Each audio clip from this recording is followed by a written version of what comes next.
비용을 지불할 것이냐, 이 두 가지를 생각을 해야 하는데 우리는 늘 닥치면 한다가 되지 사전에 그걸 예방한다라는 부분들은 매우 빠져있는 것 같습니다. 이 속에서 이제 2020년부터 앞에 숫자가 바뀌잖아요. 여러분 2019년도도 정말 2달도 안 남았습니다. 2020년이 오고 있는데요. 신기후체제, 기후가 아주 중요한 시대로 계속 들어가고 있습니다.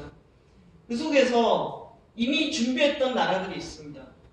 독일은 핵발전소를 2022년도면 제로로 만듭니다. 2000년 탈핵선언 이후에 20년간의 노력을 통해서 핵발전을 뺀 거죠. 빼고 그 다음 단계로 2038년을 탈석탄 시점으로 박아가지고 움직이고 있습니다. 독일은 체르노빌의 방사능 낙진, 녹색당 이런 것들이 연결되면서 탈핵을 해야겠다라는 데에 사회 의지가 모였던 나라고요. 그 옆에 있는 영국은 섬나라라서 그런지 기후위기에 훨씬 더 민감합니다. 그래서 우리는 석탄발전소 먼저 빨리 제로로 만든다 라고 얘기하면서 2025년도에 석탄발전소 제로 선언을 했습니다. 그리고 실제로 석탄발전소 빠지고 있습니다. 석탄발전소 빠지면서 2025년 이전에 석탄발전소가 제로가 될 것 같아요. 제가 지난해 영국 정부의 탈석탄 팀장님을 만났습니다. 이 팀장님 명함에 탈석탄 팀장이라고 적혀 있더라고요. 근데 뭐라고 얘기하냐면은 생각보다 빨리 우리 석탄발전소 제로 만들 수 있을 것 같다. 그리고 마지막 석탄발전소는 박물관으로 만드는 준비를 하고 있다. 어떤 느낌인지 아시겠죠? 하나의 시대가 에너지에 있어서 하나의 역사가 사라지고 있다라는 생각이 들었습니다.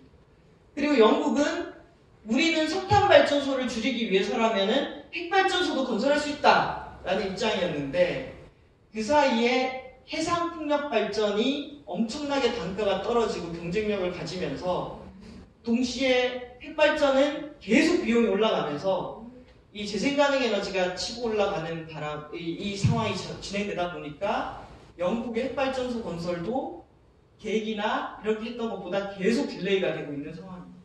그러니까 뭔가 크게 우리가 생각했던 것과 다른 세계가 지금 빠르게 오고 있다라는 걸 보여주는 거고요. 그리고 2030년에 지금 독일하고 인도는 화석연료 차량의 생산 판매 금지, 이게 우리 울산하고도 연관이 있는 겁니다. 생각보다 빠르게 이 전기차 시대가 오고 있는 거라고 할 수가 있습니다. 우리가 석기 시대가 돌이 없어서 끝난 게 아니듯이 자동차, 이 내연기관 자동차 시대가 석유가 없어서 다 끝나는 게 아니라 기후 위기를 막아야 되는 우리의 이 상황이 빠이빠이하게 만든 게 아닌가라는 생각이 들고요. 이 속에서 덴마크는 2030년까지 열과 전기와 수송 에너지의 55%를 재생가능 에너지로 하겠다라고 선언을 했습니다. 우리의 목표는 2030년까지 전력 중 재생가능 에너지 비중 20%입니다. 그러니까 이미 다른 나라들은 그 상황에서 더 치고 올라갔는데 우리는 10년 뒤의 목표가 이제 20%인 거죠. 그래서 이 상황을 보면 우리가 그동안 너무 오랫동안 핵과 석탄에 의존한 시스템을 유지해왔고 그걸 한꺼번에 따라가려고 하니까 지금 마음과 몸이 모두 무겁고 급한 상황에 처해 있다라는 것들을 보여주는 것 같습니다. 이게 유럽의 석탄발전소 제로 시점 만든 겁니다. 그러니까 한두 개 없애는 게 아니라 유럽에서 석탄발전소를 완전히 빼는 시점들에 대해서 이렇게 리스트를 정해서 보여주고 있고요. 이건 내연기관 생산 판매 금지 연도 설정한 국가들의 리스트입니다. 보면은 가장 중요한 게 노르웨이 같은 경우에는 2025년도입니다. 근데 노르웨이 같은 경우에는 자동차 산업이라고 할 만한 게 없지 않습니까? 근데 독일이 2030년도면은 독일의 2030년도가 주는 충격이 큽니다. 워낙 자동차 많이 만들어내는 나라들이고 요즘에 중국 보면은 중국은 2040년으로 돼 있잖아요. 근데 중국은 2019년 기준 판매량의 10%를 무공해차로 팔아야 됩니다. 그러니까 중국에서 차 팔려면은 100대 팔면은 그 중에 10대는 전기차 팔아야지 중국에서 판매할 수가 있는 거죠. 그래서 생각보다 전기차 시대가 빨라지는 것이 내연기관 생산 판매 금지 연도를 설정하고 있고 각각의 지역 또는 국가마다 반드시 무공해차를 의무적으로 판매해라 라는 제도를 도입하고 있기 때문입니다. 이런 변화에다가 비행기, 아까 툰베리도 얘기했지만 비행기 한번 타면은 온실가스 배출량이 어마어마하잖아요. 그래서 프랑스, 독일, 그리고 스웨덴, 네덜란드 비행에 대해서 세금을 붙이는 거, 그리고 독일은 육류세도 검토를 하고 있습니다. 메탄 발생량의 상당 부분을 야기시키는 축산 분야, 이것에 대해서도 고기를 많이 먹는 것에 대해서도 세제를 붙여야 된다라는. 자, 이게 뭐냐면은 배출을 안 하도록 하기 위해서 뭔가 부과하고 의무해서 금지하는 정책입니다. 저는 우리나라에서 요즘 가장 큰 문제 중에 하나가 다들 인센티브 정책을 해달라는 겁니다. 규제 안 됨, 가격 올리는 거 안 됨, 인센티브 주면 할게요 라고 시민도 공무원도 기업도 다들 인센티브 보조금 달라고 얘기를 합니다. 그런데 현재 상황은 인센티브 주는 것으로 막을 수 있는 상황이 아니다라는 것들을 보여드리고 싶고요. 자, 이거는 전 세계 재생가능 에너지가 정말 빠르게 늘어나고 있습니다. 이 오른쪽 자료만 보면 전 세계 새로 발전소가 건설되지 않습니까? 새로 발전소 건설되는 거에 58%가 재생가능 에너지, 10%가 수력, 그리고 22.6%가 화석, 그리고 9.2%가 핵발전 이렇게 되고 있습니다. 그래서 재생가능 에너지가 플러스 수력이 새로 짓는 발전 설비 투자액의 70%까지 가고 있다를 보여주는 거고요. 실제로 전 세계의 재생가능 에너지 발전 설비 용량 1위 국가가 중국입니다. 2위가 미국, 3위가 독일, 인도, 일본. 네, 일본 보세요. 일본이 전 세계 재생가능 에너지 발전 설비 5위가 됐거든요. 일본이 5위가 된 것은 바로 후쿠시마 사고 이후에 핵발전이 독일은 2000년에 선언하고 약 20년 기간 동안 제로로 비중을 30% 비중을 쭉쭉 줄여가고 있는 거라면은 일본은 정말 하루아침에 훅 빠지게 되잖아요.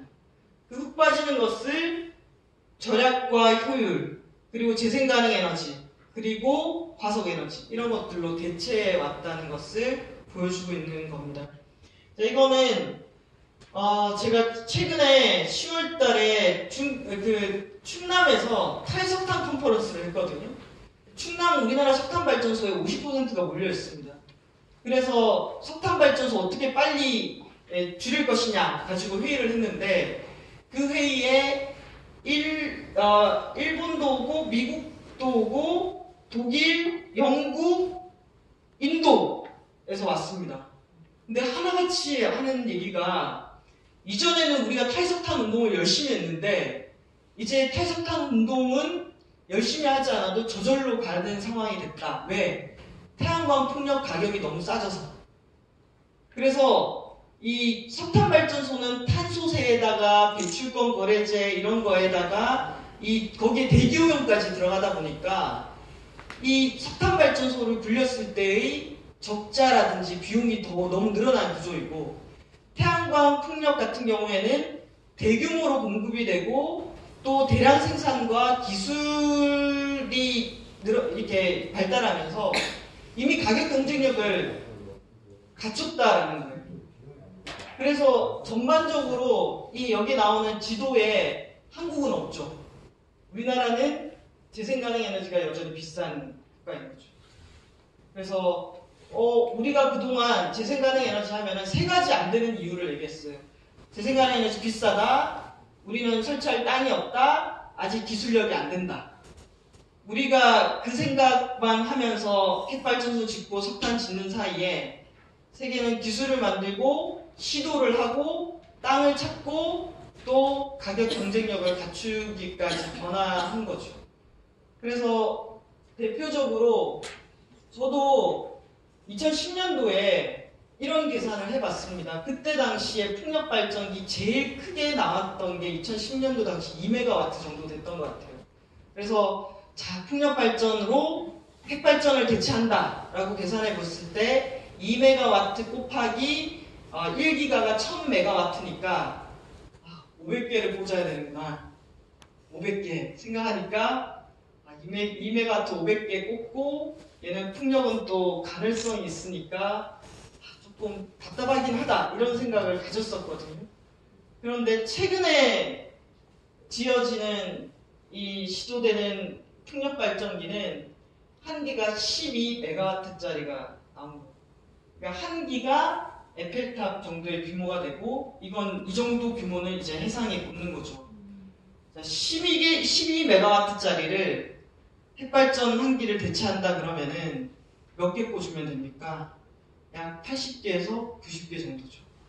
500개에서 10년 사이에 이렇게 된 거죠. 그래서 아까 제가 영국이 해상풍력 단지를 통해서 전력 생산이 늘어나면서 이 석탄이 빠진 것을 재생가능 에너지가 빠르게 치고 올라갔던 게 이런 배경이었던 것 같습니다.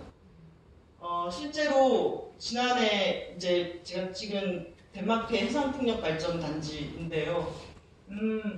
멋지게 보였습니다. 그래서 이거 보니까 이게 2메가와트짜리더라고요. 2메가. 근데 이걸 이거 언제 이 덴마크 이거 언제 만들었어요? 이 발전소? 이랬더니 2000년에 만들었대요. 우리나라 그때 2메가와트 이렇게 만들었었는데 2010년도에 우리 2메가 이랬는데 덴마크는 2000년에 2메가와트짜리 풍력 발전기를 해상으로 꽂아가지고 지금 20년째 가동하고 있는 거잖아요. 게다가 여기서 이게 20기인데 이 중에 10기는 덴마크 코펜하겐에 있는 사람들이 출자해서 만든 협동조합, 그리고 10기는 기업이 운영하는 거.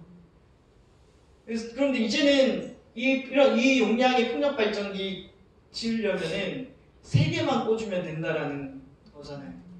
그래서 진짜 멋있다. 어떻게 2000년에 이렇게 꽂을 생각을 했습니까? 라고 물었는데 의외로 거기 계신 분이 이런 얘기를 하더라고요. 한국은 해상풍력 발전하기에 참 좋은 조건이 있다.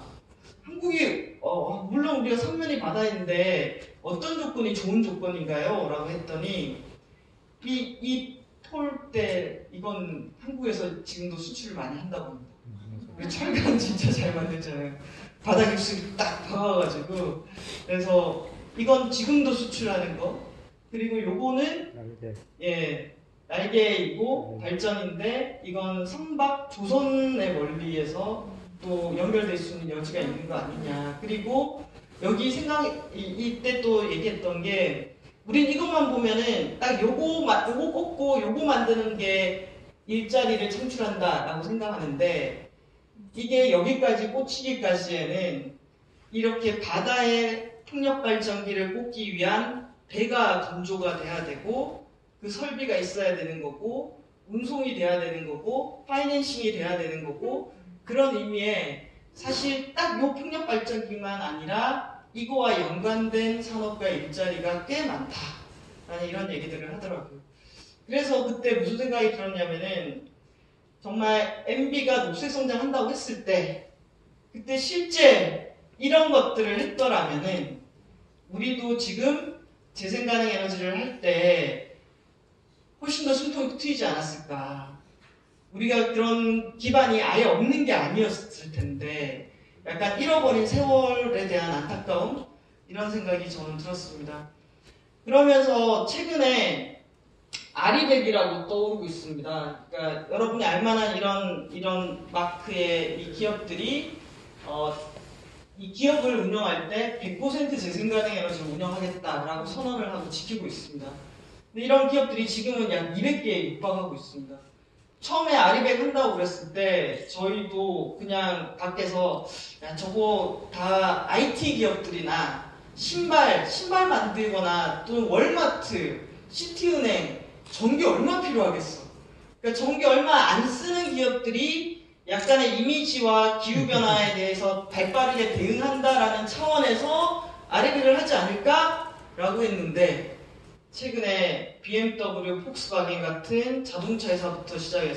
산업계, 거대한 전기를 많이 쓰는 곳까지 아리백에 들어가고 있는 경향이 있습니다. 그러다 보니 이게 지난해 김영권 의원실에서 국감에서 쓴 자료입니다.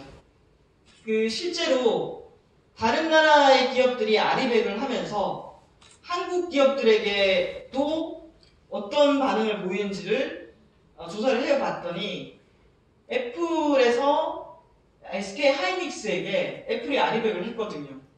100% 재생 가능 에너지를 아예 달성을 하고 난 다음에는 SK 하이닉스에게 당신들도 재생 가능 에너지 생산하시오 이렇게 된 거예요. 그리고 LG화학이 BMW, 폭스바겐에 들어가는 전기차 배터리를 공급하는데 BMW나 폭스바겐이 재생 가능 에너지로 생산해 주세요 라는 이런 요구가 들어오는 거죠.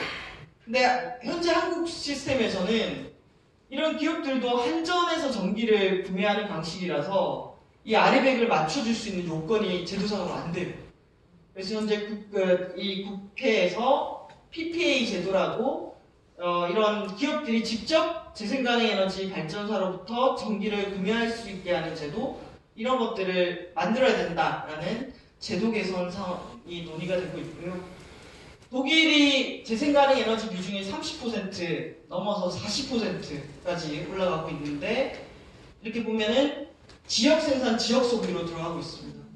그 지역에서 필요한 에너지를 그 지역에서 생산하려고 노력하고 목표를 세우고 자립률을 계속 끌어올리는 거예요. 그래서 저도 이 독일에 처음에 이 자료를 조사하러 갔을 때 계속 생각했어요. 독일이 탈핵을 하면서 재생가능 에너지를 30% 가까이 올렸다라는 거는 태양광 풍력은 정말 생산량이 적기 때문에 그 정도의 독일이 사용하는 양을 30% 생산하려면 진짜 깔려있겠네? 정말 많겠네? 라고 생각했어요. 근데 딱 공항에 내려서 도시에 내리니까 도시에 뭐 어딨어? 없잖아. 이랬는데 교외로 나가면요. 그 고속도로 양옆으로 그때부터 이제 나오기 시작합니다. 풍력발전기, 그리고 태양광 발전기. 특히 풍력발전기가 전기를 많이 생산하고요. 그리고 우리는 재생가능 에너지 하면 오로지 태양광 풍력 얘기하지만 여기는 바이오가스. 이건 가축 분뇨를 이용하는 거. 그다음 이거는 나무를 펠렛으로 만들어서 난방 시스템 하는 거. 그래서 독일은 재생에너지법 해가지고 전기를 재생가능 에너지로 하는 게 있고요. 재생열법이라고 해서 열을 재생가능 에너지로 하는 것에 대해서 지원을 하는데, 열 분야가 두 개로 또 나눠져 있어요. 하나는 단열을 높여가지고 열 사용량을 줄이는 것에 대해서 지원하고, 또 나무를 이용해서 또는 이런 것들을 이용해서 열을 직접 재생가능 에너지로 하는 것에도 지원을 하더라고요.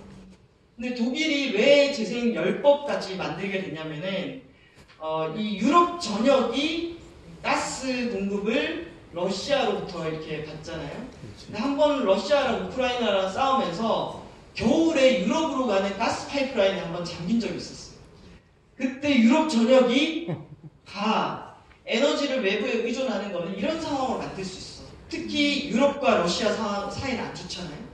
그때부터 이 독일에서는 전기만이 아니라 비상시에는 열도 자립하는 시스템을 만들어야 된다 라고 하면서 이제 바이오가스나 지역의 난방을 이 열로 바꾸는 데 있어서 나무를 이용하거나 단열을 강화하는 것까지 같이 가게 된 거죠. 이게 지금까지 전 쭉 흐름이라면은 또 새롭게 등장하는 새로운 이 기후위기의 대응책들이 많이 만들어지고 있습니다. 예를 들면은 그린 뉴딜입니다. 그리고 정의로운 전환. 저는 이 정의로운 전환이 울산에 진짜 필요하다고 생각합니다. 지금 충청남도는 그래도 정의로운 전환 관련한 연구를 하고 있거든요. 어떤 연구냐면 충남의 석탄발전소가 빠지기 때문에 석탄발전소는 빨리 빼야 되지만 우리나라 석탄발전소의 절반이 충남에 있습니다. 그럼 석탄이 이제 빠지면서 지역의 일자리라든지 또는 공동체에 영향을 미치겠죠. 그에 대해서 대비책을 어떻게 세워야 되는지에 대해서 이제 연구가 좀 시작이 됐고요. 울산 같은 경우에도 전기차라든지 수소차가 확대됨에 따라서 자동차 산업의 일대 변화가 있을 텐데, 이렇게 일대 변화가 있게 되면은 울산과 같이 자동차 산업이 중요한 지역에서는 그 변화가 지역의 고용에 어떤 영향을 미칠지, 지역의 부품 산업체에는 어떤 영향을 미칠지, 거기 일하는 노동자들에게는 어떤 영향을 미칠지를 지금부터 현장 조사도 하고 논의도 하고 5년 단위, 4년 단위, 3년 단위의 계획들을 지금부터 짜기 시작해야 되지 않을까. 그랬을 때 우리나라가 질서 있는 후퇴라든지 전환에 대한 계획을 짜본 적이 없습니다. 지금 내년 총선 앞두고 또 엄청난 계획들, 엄청난 개발 계획들이 막 나올 거예요. 늘 주목받는 거는 뭘 만들겠습니다. 특구를 만들겠습니다. 산업 단지를 만들겠습니다. 뭐 이런 것들이 저 사람은 저거 만들어준대 라고 우리가 반응을 했잖아요. 그런데 정의로운 전환 준비하겠습니다. 후퇴 대비해야 됩니다. 일자리 없어질 거 준비하겠습니다. 이런 얘기에 대해서 우리는 그동안 이런 얘기를 주로 하지 않았어요. 근데 시대가 한없이 무한하게 성장하고 확장할 수 있는 시대가 아니라 지금은 그 성장의 한계를 인식하고 지금 있는 자원들을 어떻게 나눠가지고 이 시대를 견뎌갈지를 준비해야 되는, 우리가 이때까지 걸어온 길과는 다른 길을 준비해야 되는 시대로 저는 진입했다라고 생각을 합니다. 그래서 여기도 그린 뉴딜을 얘기하고 정의로운 전환을 얘기하고 이제 돈을, 우리가 갖고 있는 이 돈을 어디에 쓸 것인가. 내가 돈을 썼는데 그 돈이 엄청나게 또 CO2를 배출하는 데 쓰게 할 거냐, 아니면 내가 단돈 10,000원을 쓰더라도 이 돈이 CO2를 줄이는 데 쓰게 할 거냐, 이런 논의를 사람들이 하기 시작했고요. 이게 제일 빠르게 움직이는 곳이 또 은행하고 금융 쪽입니다. 보면 다보스 포럼이나 이런 데서는 계속 기후 위기 얘기를 합니다. 그리고 기업들에 대해서 투자를 할 때 그 기업이 기후 위기에 어느 정도 대응하고 있는지를 정보를 의무적으로 공개하게 하자라는 것들을 제도화해서 만들어가고 있는 중입니다. 그리고 유럽연합의 집행위원장으로 당선된 폰데라이언이라는 분인데, 이분이 이제 유럽연합, 유럽은 하나의 로 또 움직이지 않습니까? 그러면서 유럽연합의 집행위원장이라고 하면 유럽의 대통령이라고 표현을 합니다. 그랬을 때 이분이 갖고 있는 앞으로 한 3년 동안의 유럽의 방향에는 이런 것들이 있습니다. EU의 온실가스 감축 목표를 높이겠다. 아까 제가 마이너스 40이었잖아요. 이걸 50으로 높이겠다 라고 하는 게 있고요. 또 하나는 탄소 국경세를 도입하겠다. 자, EU 안에도 어떤 나라는 온실가스를 줄이고 폴란드나 체코 같은 경우는 석탄이 많다 보니까 온실가스 못 줄여요. 그러면은 이전에는 그런 거에 대해서 제재가 없었다면은 이제 감축 노력이 부족한 회원국에게 세금을 매기는 탄소 국경세를 연구하고 도입하겠다. 그러니까 유럽 안에서도 온실가스 감축을 하도록 하겠다라는 거고요. 그 다음에 기후 전환을 위한 돈이 필요하기 때문에 유럽투자은행의 자금의 일부를 기후은행으로 전환해서 돈을 투입하겠다.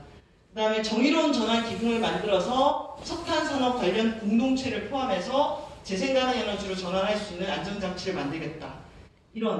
이런 것을 앞으로 3년 동안 하겠다는 겁니다. 그러니까 이 EU는 교토의정서 상의 국가이기도 했고, 또 온실가스 감축에 대한 열의가 높고 그걸 이런 방식으로 끌고 가겠다라고 얘기를 한 거고요. 독일도 구체적으로 돈을 내놓고 있습니다. 우리가 맨날 걱정하면 뭐합니까? 걱정하는 게 실제로 행동으로 옮겨질 때는 거기에 어느 정도 예산과 어느 정도 누구로 하여금 그 일을 하게 할 것인가를 구체적으로 얘기하는 거잖아요. 보통 정부가 얼마나 많은 이 발표를 합니까? 발표 많이 하거든요. 근데 진짜 그 일을 할 의지가 있다는 거는 그에 맞춰가지고 조직 개편이 되고 돈이 들어갈 때. 우리 울산시장님도 많은 발표를 하시잖아요. 그 많은 발표 중에 진짜 하는 것과 그냥 하는 게 여러분은 구별하실 수 있잖아요. 그러니까 진짜 하는 거는 정말 사람과 돈을 만들어내는 건데 그렇게 움직이고 있다라는 거. 그리고 이게 민주당의 그린 뉴딜입니다. 최근에 미국 내에서 아주 뜨겁게 논의되고 있는 내용들인데요.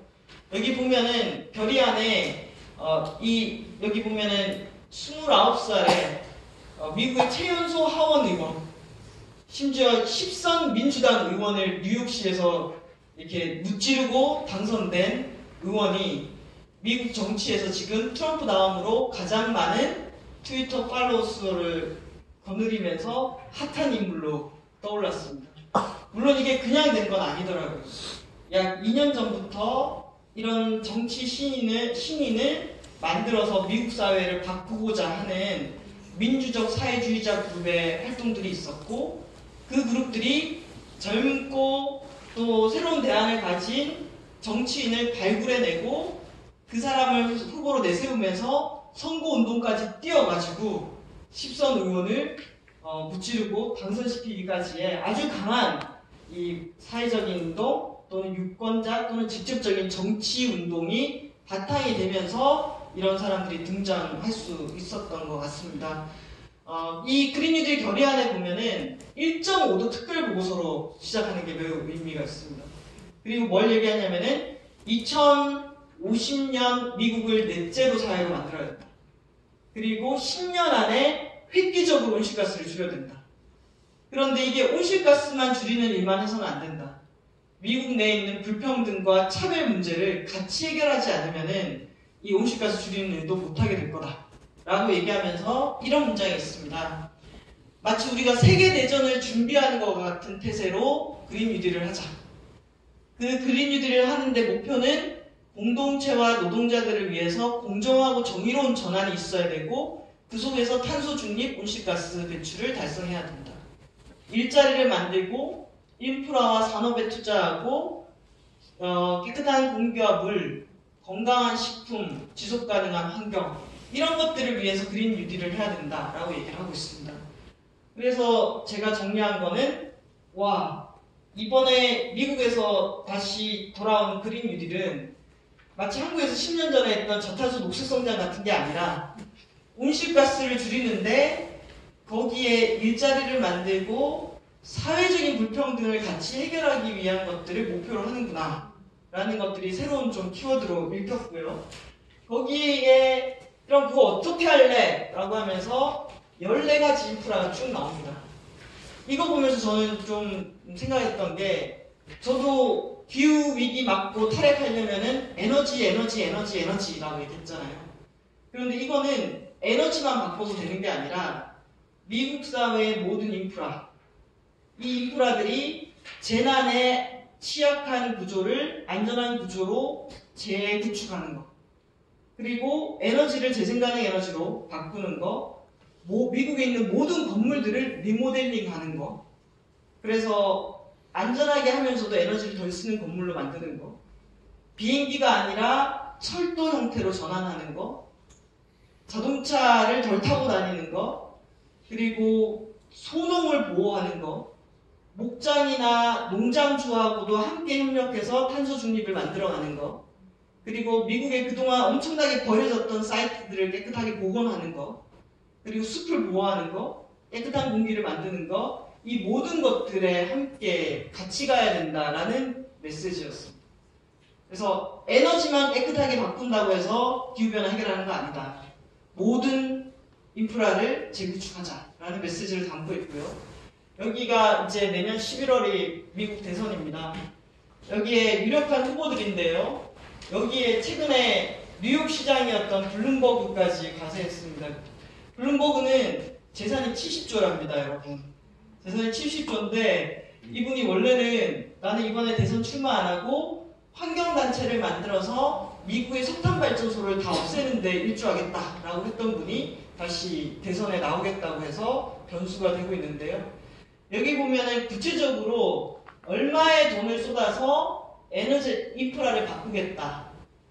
그리고 버니 샌더스 같은 경우에는 미국의 모든 발전소와 교통 부분을 100% 재생가능 에너지로 2030년까지 만들겠다. 거기에 나는 16조 달러를 쏟겠다라고 했는데 16조 달러를 한국 돈으로 환산해 보니까 이 병이 나오더라고요. 그래서 이 돈을 어떻게 마련한다는 거지? 이런 생각이 들었는데요. 이게 버니 샌더스의 그린 뉴딜 공약입니다. 제가 계속 1조 달러는 1경 9,376조. 네. 아주 급진적인 그린 뉴딜 정책인데요. 구체적으로 보면은 100% 재생 가능 에너지 전력과 교통 2030년, 국가 기후 비상사태 선언, 지구적 온실가스 감축 노력에 기여하겠다. 형평성의 원칙에 따라 미국이 더 많은 감축 노력을 기울이겠다. 2030년까지 적어도 1%를 줄이겠다. 이런 내용들로 들어가 있습니다. 여기에 대한 트럼프의 반응입니다. 햄버거 정치라고 하는데요. 약간 조롱하듯이 그쪽에서는 이제 이 농업과 이 분야에서도 온실가스 줄이겠다 이렇게 얘기하니까 트럼프가 이렇게 트윗을 날리는 거예요. AOC가 미국인으로부터 햄버거를 뺏어가려고 하고 있다. 그러니까 계속 이렇게 찌르는 거죠. 그리고 보면은 잘하는 짓이다. 비행기도 없애고 자동차도 없애고 소도 없애고 석유도 없애고 정말 멋지네. 이렇게 야유하고 있습니다. 그리고 또 한편으로는 풍력한다고 그러면 텔레비전 보고 싶으면은 바람 부는지 물어봐야 되는 거 아니야? 뭐 이런 식의 이 조롱을 날리면서 대척점을 갖고 있습니다. 제가 미국 너무 궁금해서 미국에서 온 활동가한테 나 요즘 그린 뉴딜 공부하는데 미국 정말 그린 뉴딜 어떤 얘기 나오냐 이렇게 했더니 이런 얘기를 하더라고요. 아직 그린 뉴딜을 구체화해서 사업에 들어가거나 이런 게 아니라 하나의 프레임이다. 프레임. 정치적인 프레임. 그 프레임 속에는 기후와 불평등 문제 그리고 지금과 같은 시스템을 바꿔야 된다는 메시지가 강한데 이게 너무나 논쟁적인 프레임이라서 트럼프나 공화당은 당연히 반대하고 민주당 안에서도 이 진영에 있는 사람들에서는 공격하는, 그래서 상당히 어떻게 보면은 이 시대에 아픈 분야들을 미국 사회에서 그동안 다루지 않았던 분야들을 다루면서 프레임 전쟁이 벌어지고 있다라고 얘기하더라고요. 근데 다만 저는 여기서 중요한 거는 2020년 대선을 맞는 미국에서는 이런 그린 뉴딜이라든지 이 사회를 어떻게 만들어갈까, 심지어 앤드류 양같이 모든 미국인에게 $1,000씩 드리겠습니다. 왜냐? 일자리를 계속 만드는 건 불가능하기 때문에 이제는 기본적인 생활 소득이 주어져야 됩니다. 이런 논쟁들을 던지면서 미국 사회가 논쟁을 하고 있는 거죠. 그랬을 때 우리는, 제가 아까 말씀드렸던 우리는 우리의 미래를 위해서 사회적으로 지금 어떤 논쟁들을 하고 있나요? 지금 TV나 뉴스에서는 어떤 얘기들이 우리들의 이슈로 떠올라서 우리의 미래라고 얘기하면서 논의가 되고 있나요? 저는 그 증거를 못 찾겠어요. 그래서 적어도 진지한 논쟁이 미국에